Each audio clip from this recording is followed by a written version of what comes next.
There is a new religion emerging, and it is dangerous. Something is coming, an illusion so powerful and convincing that the entire world will be fooled. But what if I told you that this deception has already started, and most people don't even realize it? What we are seeing now is just the surface of something much deeper.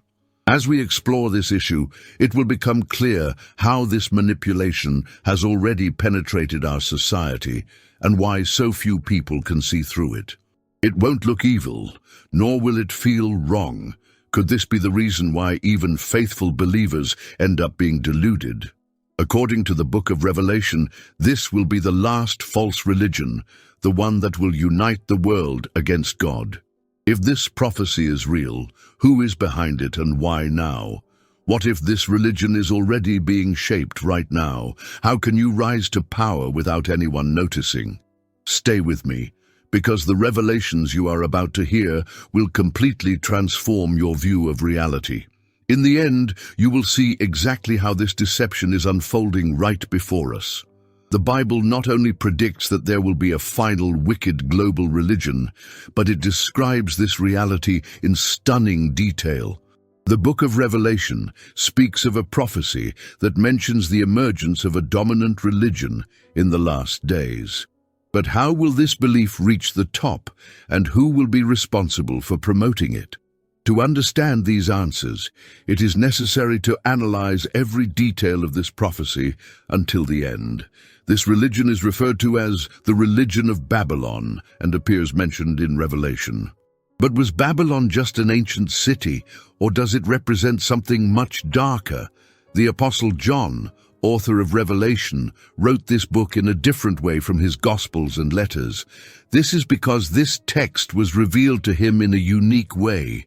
God conveyed the message to Jesus, who passed it on to an angel, and the angel delivered it to John, who then recorded everything for the churches.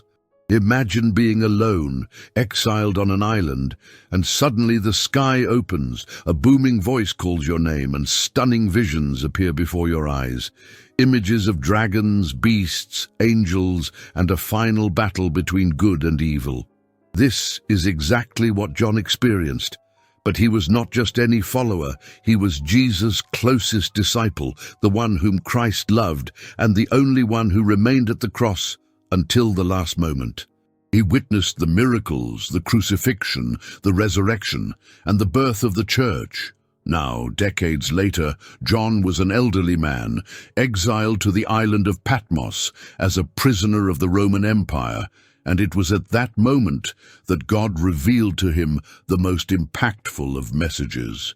Throughout history, God has used visions and symbols to communicate profound truths that could not be expressed in words alone.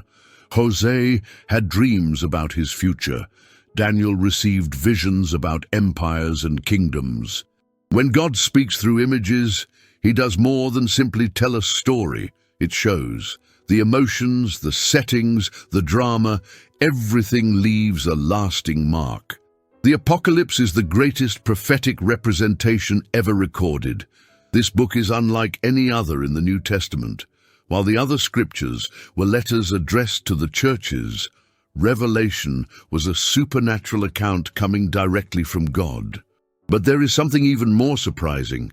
This was not just any prophecy, it was the last prophecy, the one that would complete the entire Bible, the final piece of the divine plan. What happens in the last chapter of a great story? Everything connects, past, present, and future. That is the purpose of the Apocalypse. Some early church leaders found this book mysterious, strange, and too intense. However, others understood that he was exactly what the church needed.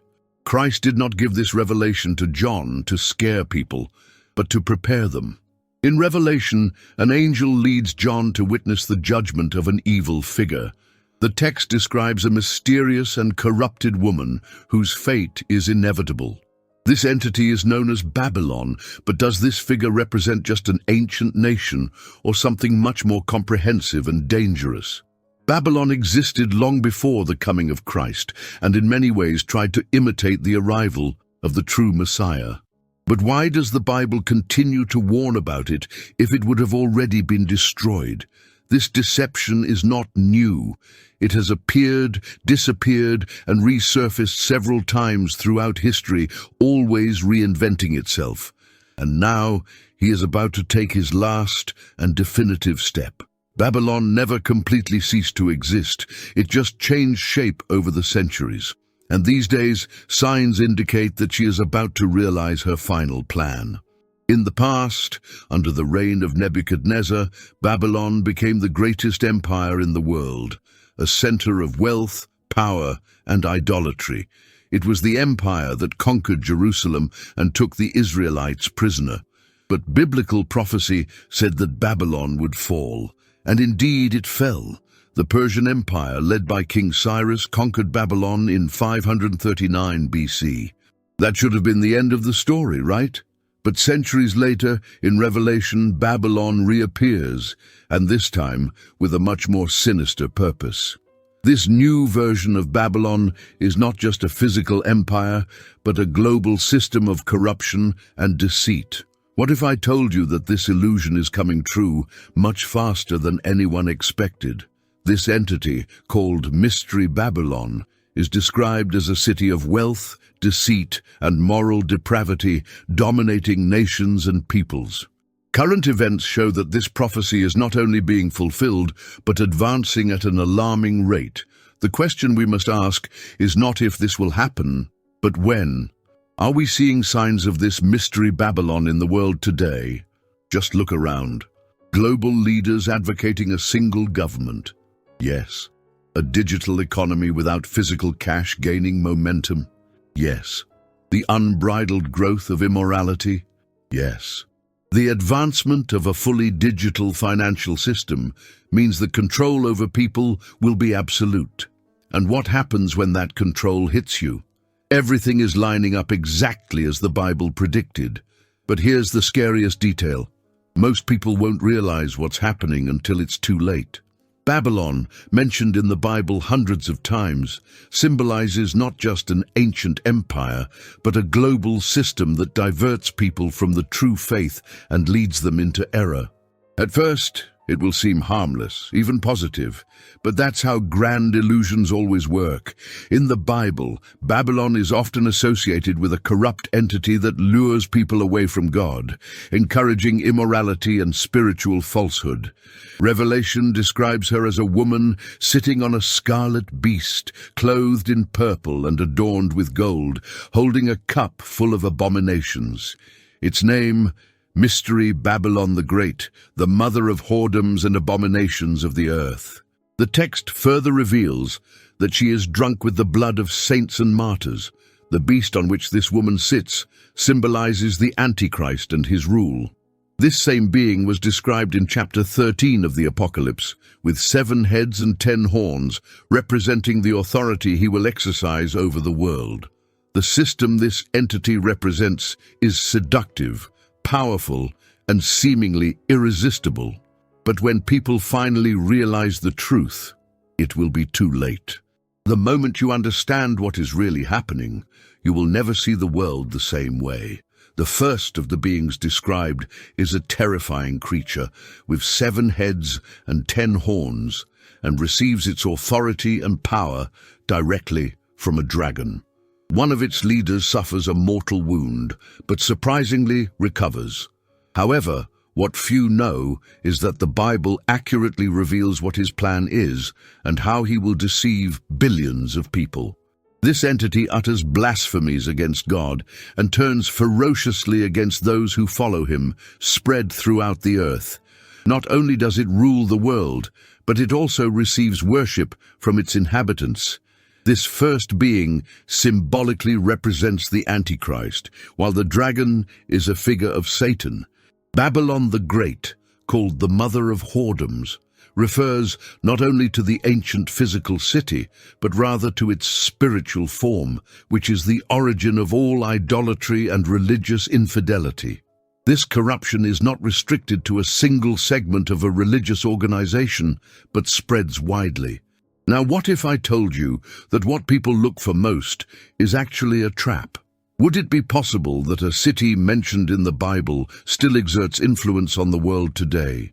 Would the spirit of Babylon, which symbolizes power, wealth, and deceit, still be active in governments, financial systems, and even culture? Chapter 17 of Revelation describes Babylon as a prostitute who sits on many waters, exercising dominion in three fundamental areas: government, economy, and culture. In the political field, Babylon was a dominant empire, exercising absolute control over other nations.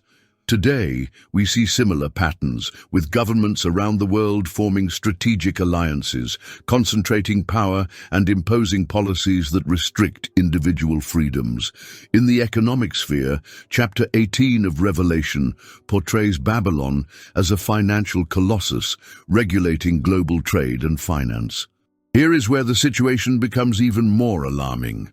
The Bible predicts an economic system that will exercise absolute control over society.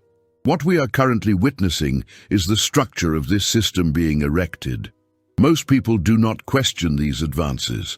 On the contrary, they accept them with open arms. And that is the most worrying aspect of all this. Revelation declares, "The merchants of the earth grew rich because of their unrestrained luxury." Revelation 18:3. Does this sound familiar? Entire nations are in debt.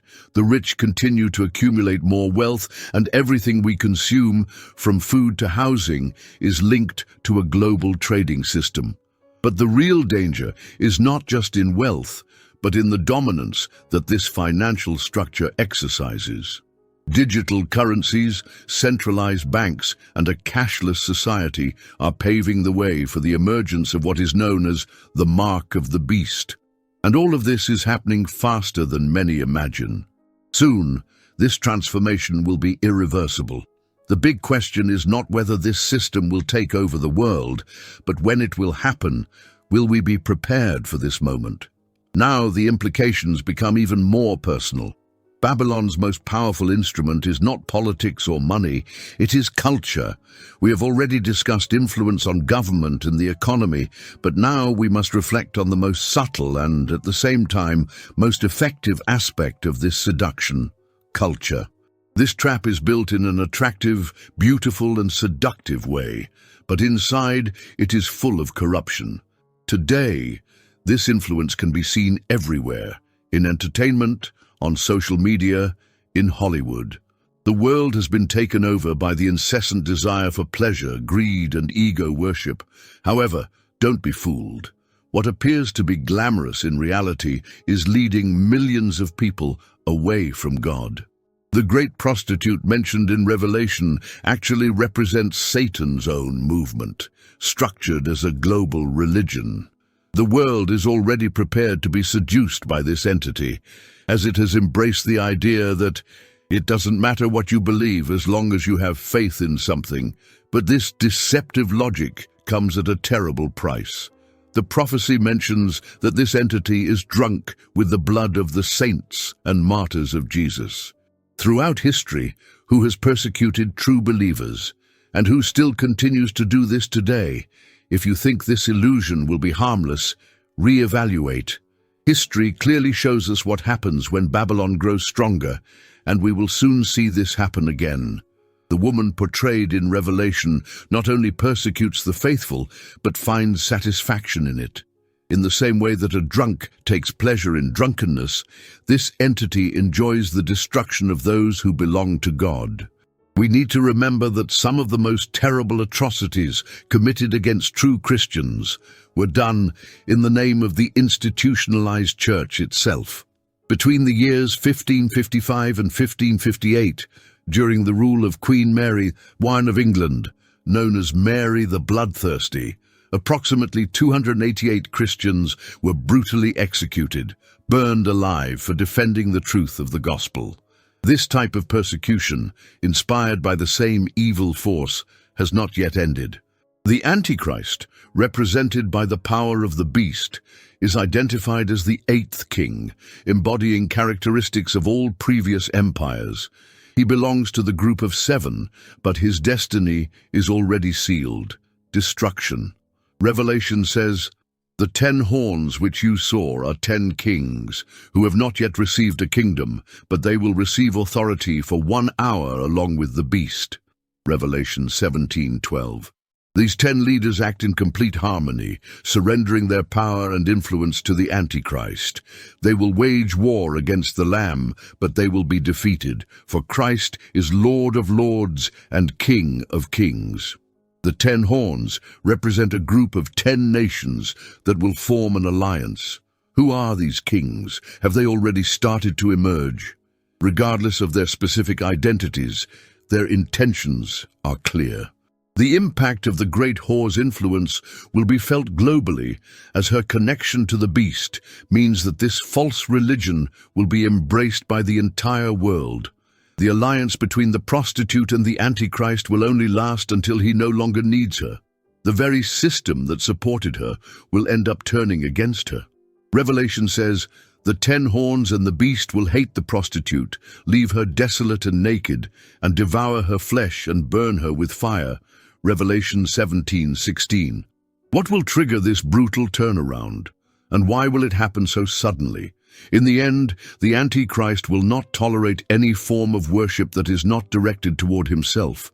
He will exalt himself above all that is called God and will demand to be revered as a deity. God, in his sovereignty, will allow these events to happen. Revelation states, "For God has put it into their hearts to do his will." Revelation 17:17. Many times the Lord himself uses one wicked group to judge another equally wicked group. What we see in the world today is preparation for this crucial moment. The only question that remains is, are you ready? We are witnessing the construction of the foundations of this great global deception. Many are confused because they do not understand the scriptures, especially Revelation. However, everything is already before us, waiting for the right moment to manifest itself.